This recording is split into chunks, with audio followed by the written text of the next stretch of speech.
अस्सलाम वालेकुम नाज़रीन, मैं सुभान सिद्दीकी चैनल से। नाज़रीन, जैसा कि हम और आप जानते हैं कि ईद उल अज़हा गुज़र चुकी है और अल्हम्दुलिल्लाह पूरे हिंदुस्तान में खुशू और खुजू के साथ ईद उल अज़हा मनाई गई। इसी के साथ साथ जहाँ पर कुर्बानी का सवाल आता है, कई एक तनाज़ात के साथ ये ईद गुजरी है, जहाँ पर बड़े जानवरों के ताल्लुक़ से बेइंतहा दहशतगर्दी का मामला और बेइंतहा लोगों को तकलीफ देने का मामला भी सामने आया है। तो इसी सिलसिले में बात करने के लिए आज हमारे साथ जमात कुरैश के जनरल सेक्रेटरी जनाब मंसूर चौधरी साहब मौजूद हैं। तो मंसूर चौधरी साहब, सबसे पहले तो मैं आपका सिद्दीकी चैनल के स्टूडियो में खैर मकदम करता हूँ। और दूसरा अहम सवाल ये है कि अब ईद तो गुजर चुकी है, उसके बाद जमात कुरैश की कारकर्दगी क्या होगी और जो हालात गुजरे हैं उसके ऊपर आप अपना राय किस तरह रखते हैं?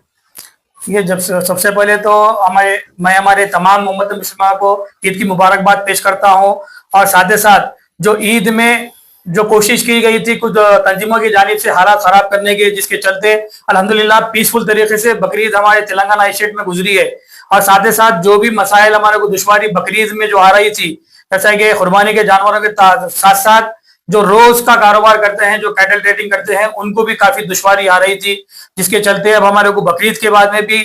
जो कुछ भी मसाइल रुकावटें आएंगी इंशाल्लाह ताला उसके ऊपर भी काम करेंगे। अब देखिए, जैसा कि हमारे पास में जब कभी भी शहर में कुर्बानी के जो जानवर आते थे उसमें मुसलसिल रुकावटें आ रही थी। शहर में जानवर लाने के ताल्लुक से ममनू जानवर नहीं लाने के बाद, कौ को नहीं लाने के बावजूद ऑक्स को ला रहे थे, बेफेलोस को ला रहे थे, उसके बावजूद भी कुछ तंजीमें गैर जरूरी गौरक्षा के नाम पर आकर हमारे को हरासा कर रहे थे और तमाम लोगों को जो है परेशान कर रहे थे, जिसके चलते हम जमात कुरैश तेलंगाना स्टेट की जानिब से जो कुछ भी इकदाम उठाना था हम उठाए। कंसर्न डिपार्टमेंट में जमात कुरैश तेलंगाना स्टेट की जानिब से नुमाइंदगी भी की गई, डीजीपी साहब की भी नुमाइंदगी की गई और हैदराबाद के शहर का पुलिस कमिश्नर के पास में भी नुमाइंदगी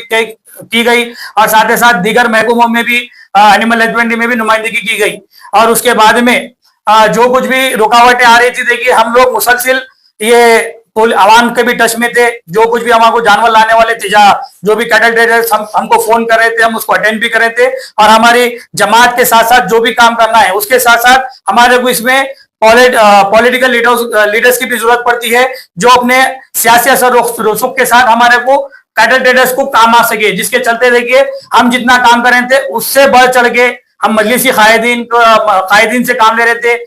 बैरिस्टर असदुद्दीन नवीद साहब से हम फोन करके रब्त करते हुए उनसे काम ले रहे थे और हमारे एमएलसी साहब और उनकी टीम, दो कॉर्पोरेटर्स, वो लोग रात दिन रोडों पे रह रहे थे। हम जब भी फोन कर रहे थे वो लोग कहीं ना कहीं रोड पे रह रहे थे और जो कैटल ट्रेडर्स को जो परेशानी आ रही थी उसके चलते वो लोग जानवरों को रिलीज करवा रहे थे। अब हमारे को जो आगे के लिए जो करना है, लाइल अमल करना है, जो रुकावटें आ रही है उसके ऊपर भी हमारी जमात कुरैश में जो इसमें सलाह मशवरा तमाम चीजें चल रही है। इंशाल्लाह हम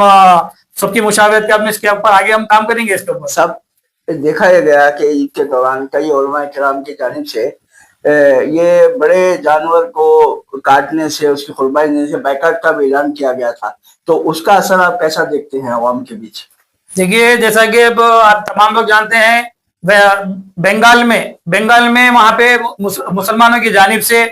ये बड़े के जानवर की कुर्बानी का बाइकाट का ऐलान किया गया था, जिसके चलते वो जो जानवर लाके बेचते हैं, जो भी बाजारों में जानवर ऑल ओवर इंडिया में जितने भी कैटल मार्केट्स हैं वहां पे गैर कौम के लोग ही जानवर लाके बेचते हैं। सबसे बड़ा अगर नुकसान हुआ तो उन्हीं का हुआ। अब यहाँ पे तेलंगाना में भी कुछ उलमा मशाखीन आगे आते हुए बड़े के जानवर की कुर्बानी के रोक के लिए अपना ऐलान करे, लेकिन मैं समझता हूँ उसमें थोड़ा सा ताखिर हो गई, क्योंकि शहर में जब तक माल आ चुका था, कैटल ट्रेडर्स अपना अपने जानवर बेचने के लिए ला चुके थे और जो कुर्बानी देते हैं, जो सेक्रीफाइस जो देते हैं घरों में, वो लोग भी वक्त से पहले जानवर खरीद लिए थे। जिसके चलते हम आने वाले वक्त में तमाम लोग, उलमा मशाखीन हो, उम्मत मुस्लिमा के तमाम लोग, जो भी दीगर तंजीमें हैं, तमाम लोग एक प्लेटफॉर्म पे आते हुए हम तमाम लोगों के सलाह मशवरे के बाद में हम भी इसके ऊपर एक फैसला लेंगे, तो हम इसको अच्छे अंदाज में मुकम्मल तरीके से इसको हम कामयाब कर सकते हैं कि बड़े के जानवर की कुर्बानी नहीं होना। क्योंकि देखिए, हमारे को जानवर लाने के बावजूद कैटल ट्रेडर्स को सिर्फ हरासा किया जा रहा है और कैटल ट्रेडर्स को जो परेशान किया जा रहा है रक्षा के नाम पर, जबकि कोई भी कैटल ट्रेडर्स कौ नहीं ला रही, उसके बावजूद ऑक्स ला रहे हैं, बेफेलोस ला रही, उसको भी सताया जा रहा गौ की रक्षा के नाम पे। ये गौ की रक्षा के नाम पे जो भी अनसोशल एलिमेंट्स जो आगे दुश्वारी पैदा कर रहे हैं, इनके ऊपर सबसे पहले कानूनी कार्रवाई होनी चाहिए। जी साहब, और एक बात ये देखी गई है कि बड़े उलमा इकराम जैसा कि जमीयतुल उलमा के सदर है मौलाना अरशद मदनी साहब है,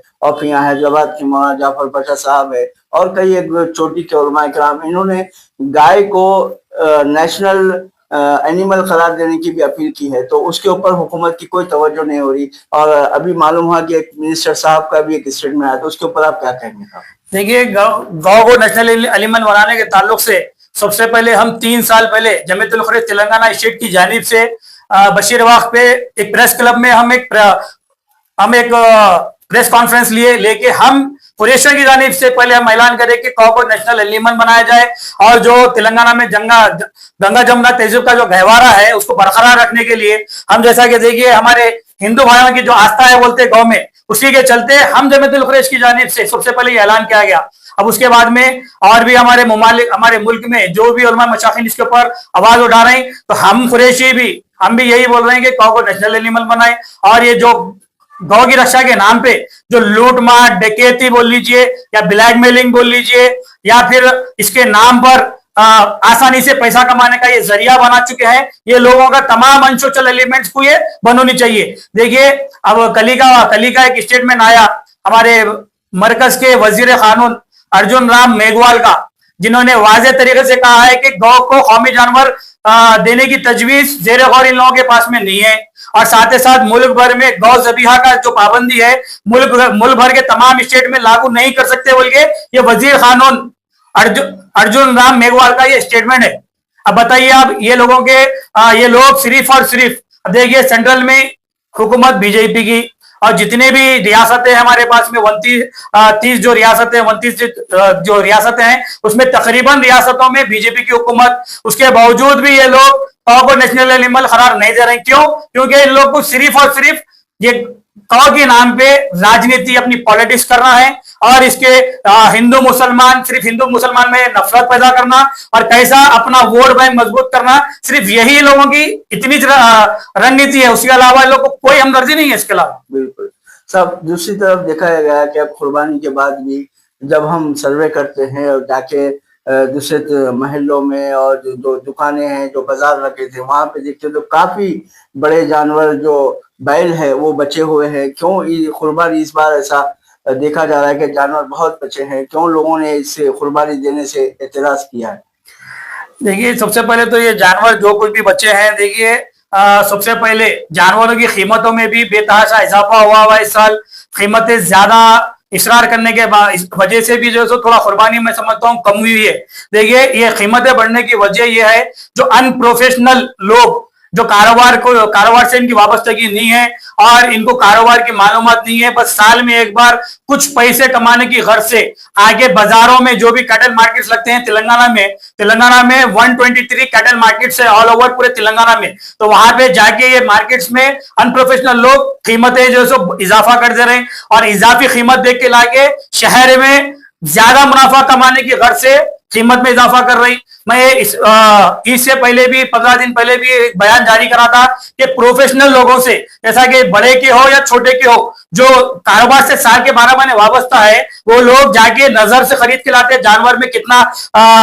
गोश्त निकलता, कितना वेस्टेज निकलता, उस मुनासिबत से वो लोग कीमत दे के लाते, उस मुनासिबत से कारोबार की तिजारत करते। लेकिन अनप्रोफेशनल लोग आने की वजह से इसमें महंगाई में इजाफा हो गया, और साथ ही साथ बाजारों में तो महंगाई कर रही। अब तो माहौल ऐसा भी देखा गया बकरीद में यहाँ पे लाके कैटल्स के रील्स बनाए जा रहे, जिसके चलते हम लोग बकरीद से 1 महीना पहले कमिश्नर ऑफ पुलिस का ने हम लोग दरखास्त दिए जमीयतुल खुरैश तेलंगाना स्टेट की जानिब से कि इस तरह के ऑफ के रील्स बनाए जा रहे हैं और उसमें कीमत जो बढ़ के बताई जा रही है। देखिए, ये पहले तो हम कुर्बानी जो करते हैं सुन्नत रसूल है, सुन्नत इब्राहिमी है, लेकिन हम ये सुन्नत को अदा करने के वास्ते हमारा भी जो माहौल जो कुर्बानी जो दे रहे हैं, इसमें हम रियाकारी में आ गए।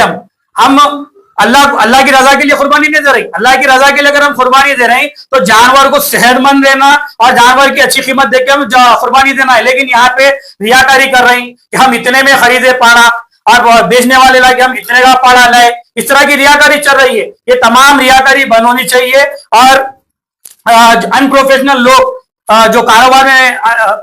मुदाखिलत करते हुए जो महंगाई कर रही, मैं उनसे गुजारिश करता हूं कि देखिए कारोबार करने का सबको हक है, लेकिन आप लोग की तरफ से इसमें महंगाई हो रही और जो जानवर जो बचे हैं, मैं समझता हूं कि मार्केट में जानवर भी आया था ज्यादा के साथ साथ मार्केट में तो काफी टेंडी चल रही थी, लेकिन कुर्बानी में कुछ लोग में मुझे लगता है हर साल की तरह जो कुर्बानी होती थी इसमें एहतियात की गई है लोगों की जानिब से। जो हमेशा कुर्बानी जितनी तादाद में होती थी उस तादाद में अपनी कुर्बानी नहीं हुई है, हमें ऐसा लगता है, क्योंकि हम कारोबार से वाबस्ता है कि हर साल कितनी कुर्बानी होती क्या नहीं होती हमारे को पता चलता है। तो इस साल काफी बड़ा जानवर हो छोटा जानवर हो इसीलिए मार्केट में रुका हुआ है। सब और एक सवाल ये है कि दीनी मदारिस की जानिब से भी कुर्बानी के हिस्सों का बैनर लगाते हो, ऐलान करते हैं, तो बाज़ औक़ात ऐसा होता है कि अगर कुर्बानी की जा रही है, गोश्त अगर आपको चाहिए तो उसका रेट अलग होता है और जो तकसीम करने का गोश्त है उसका रेट अलग होता है, तो इन हिस्सों में तफरीक क्यों? इसके ऊपर आप क्या कहेंगे दीनी मदारिस की जानिब से? बिल्कुल, दीनी मदारिस में भी देखिए जितने भी मदारिस में हिस्सा लेते हैं, हिस्सा लेने ये मदारिस के लोग हैदराबाद शहर के साथ साथ दीगर स्टेटों के भी, दीगर अजलाओं के भी लोग यहाँ पे आके मदरसे चला रहे हैं और उनकी जानिब से भी इस तरह की कुर्बानी का नज़म रखा जा रहा है। तो देखिए यहाँ पे हम कुर्बानी के भी ताल्लुक से जो कम कीमत में दे रहे हैं मदरसे वाले भी, और उसके साथ साथ चंद लोग ऐसे हैं जो कम कीमत में देते हुए धोखाधड़ी कर रहे हैं। ये धोखाधड़ी नहीं होनी चाहिए। जैसा कि हिस्सा घर पे देने का अलग रेट, बांटने का अलग रेट, बोले तो बांटने का जो अलग रेट दिया जा रहा है वो बटता नहीं बटता कोई नहीं देख रहा। बस जो बैरून मुमालिक में जो हमारे भाई लोग रहते हैं गल्फ फॉरेन कंट्री में, वो लोग जैसा हिस्सा ले रहे हैं, मैं उनसे भी गुजारिश करता हूं आप लोग कौन से भी मुल्क में रह के हिस्सा जहां कहीं पे भी ले रहे हैं, एक चीज आप लोग पहले वेरीफाई करिए कि हिस्सा देने वाला आपके नाम पर के कुर्बानी दे रहा है या नहीं दे रहा है। इसको आप लोग पहले ये मुतमईन होइए और साथ ही साथ अच्छी कीमत में लेते हुए अच्छी कीमत दीजिए। आप इससे कि देखिए साल में एक बार आप कुर्बानी दे रहे हैं तो उसमें भी कुछ लोग खिचमदानी कर रहे हैं, कम हिस्सा जहां है वहां जाके वो लोगों को प्रमोट कर रहे हैं, वो लोग जो धोखाधड़ी का काम और उस पे चला रहे हैं। जो अच्छी कीमत ले रहे हैं वो लोग जानवर भी कुर्बानी के काबिल का देते हैं और जानवर पे नाम पढ़ के जुबा किया जाता है, लेकिन जो कम कीमत में दे रहे हैं बस हलाल गोश्त दे रहे हैं, बिस्मिल्लाह अल्लाहू अकबर बोल के जो रहता है हमारा हलाल गोश्त, वो आपको हलाल गोश्त मुहैया कर दे रहे हैं, चाहे वो मदरसे वाले रहो या चंद एक लोग जो दीगर कारोबार करने वाले लोग रहो, इस तरह का काम चल रहा है। जी, तो साहब अब आइंदे का राय अमल क्या है? आप किस तरह का जमीयत खुरैश की जानिब से कुछ प्लानिंग हो रही है कि आइंदा ये बाइकाट करने के सिलसिले में, चूंकि आपके जमीयत खुरैश की जानिब से कई एक बयान भी आए थे कि आइंदा साल हम बाइकाट का ऐलान करेंगे, तो उस ऐलान के मुताबिक आप क्या कहेंगे? बिल्कुल इंशाअल्लाह ताला आने वाले साल में वक्त से पहले जमीयतुल खुरैश के साथ साथ हमारे पास में तो मशवरा ये चल रहा है और उसके साथ साथ हम खाली एक तेलंगाना स्टेट की बात नहीं करेंगे। इंशाअल्लाह ताला जमीयतुल खुरैश की तंजीमें पूरे ऑल ओवर अदर स्टेट में भी ऑल ओवर नेशनल लेवल पे हमारी जमात है। इंशाअल्लाह ताला हम इसको नेशनल लेवल पे उठाएंगे। साथ ही साथ हम जमीयतुल खुरैश के लोगों के साथ साथ तमाम मसालिक के जो भी अलग अलग मसलक के लोग हैं, तमाम उलमा मशाइख से मेरी गुजारिश है कि आप लोग भी एक प्लेटफॉर्म पे आए और साथ ही साथ दीगर तंजीमें भी एक प्लेटफॉर्म पे आते हुए हम वक्त से पहले इसके ऊपर अगर हम मशवरा करके तमाम लोग एक मुत्तहिदा तौर पे, देखिए हमारे को नेगेटिव के पॉजिटिव चीजों के साथ साथ नेगेटिव चीजें भी सोचना है कि हम अगर ये करेंगे तो क्या हो सकता। अगर हम खाली अगर कुर्बानी के नाम पे अगर हम इसको बाइकाट का ऐलान करेंगे तो ये लोग एक्सपोर्ट कर दे रहे हैं। ये जितना भी काम खेल चल रहा है, इंडिया वर्ल्ड के 3rd नंबर पे आता है एक्सपोर्ट में, और अगर हम यहाँ पे कुर्बानी हो या रोजमर्रा के काम को हम बाइकाट करेंगे और एक्सपोर्ट को खुली छूट देंगे तो ये लोगों को असर नहीं पड़ेगा, क्योंकि एक्सपोर्ट कंपनी हमारे बीजेपी हुकूमत को बॉन्ड्स दी हुई है। अलाना की जानिब से 30 करोड़ बॉन्ड्स आए, तमाम इसकी पूरा न्यूज में जो इसके